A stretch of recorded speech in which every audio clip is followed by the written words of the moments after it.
आज हम सॉल्व कर रहे हैं प्रश्नावली 8.2 का क्वेश्चन नंबर 3 और हमने पहला और दूसरा का सभी क्वेश्चन सॉल्व कर लिए हैं। तो इसमें सॉल्व करेंगे हम तीसरा क्वेश्चन।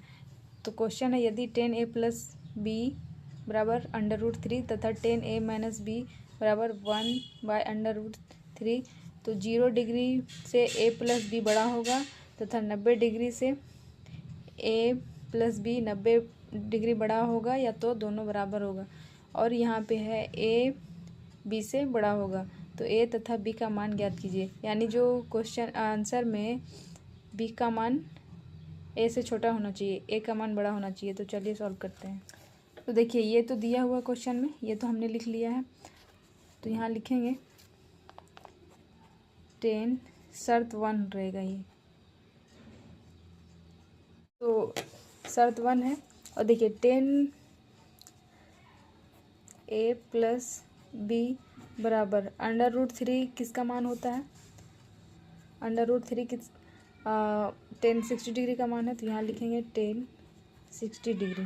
ठीक है, नीचे क्या हो जाएगा? 10 से 10 ख़त्म हो जाएगा। यहाँ पे काटना नहीं है क्योंकि ये गुना में नहीं है, ये डिग्री है। ठीक है, तो यहाँ पे क्या बच गया मेरे पास? a प्लस बी बराबर 60 डिग्री। तो ये समीकरण 1 मान लेते हैं।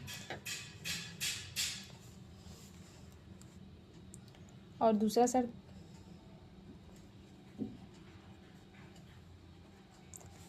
2 क्या दिया हुआ है?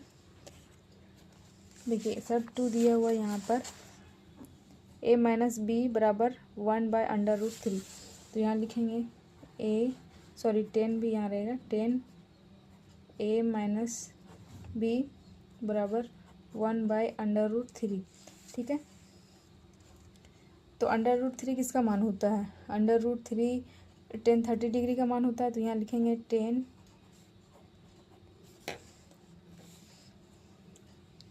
a माइनस बी बराबर 10 30 डिग्री। ठीक है, तो यहाँ पे क्या बचेगा मेरे पास? 10 से 10 ख़त्म, तो बचेगा a माइनस बी बराबर 30। तो ये समीकरण 2 मान लेते हैं। अभी हम इसको विलोपन विधि से हल कर लेते हैं। ठीक है, तो यहाँ लिखेंगे समीकरण 1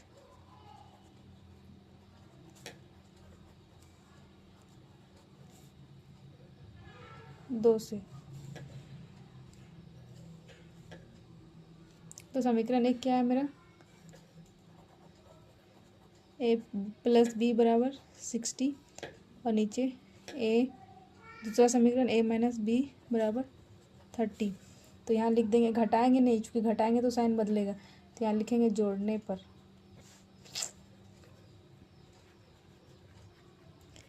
बट देखिए ये प्लस माइनस का ये ख़त्म, ये क्या हो जाएगा? 2a बराबर 90 आ गया।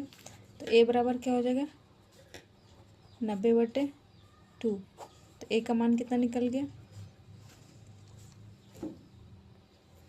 a का मान क्या हो जाएगा? 45 हो जाएगा। तो अब हम इसका मान समीकरण 1 में रख देते हैं। तो लिखेंगे समीकरण 1 का मान समीकरण 1 में रखने पर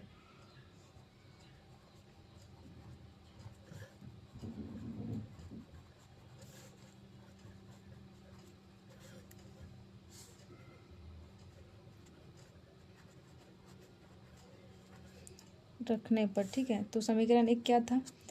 a प्लस बी बराबर 60 डिग्री। ठीक है, तो a का मान कितना है? 45 प्लस b बराबर 60 डिग्री। तो b बराबर क्या हो जाएगा? 60। ये इधर प्लस का है तो इधर आके माइनस का हो जाएगा।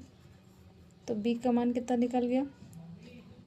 10 में 5 जाएगा 5, और यहाँ बचा कितना? 5 5 में 4 गया 1, यानी b का मान 15 निकल गया। तो आप देख सकते हैं a का मान 45 आया और b का मान a से कम आया है। तो जो कि क्वेश्चन में बोला था कि a का मान बड़ा होना चाहिए b से, तो यही आंसर हो गया।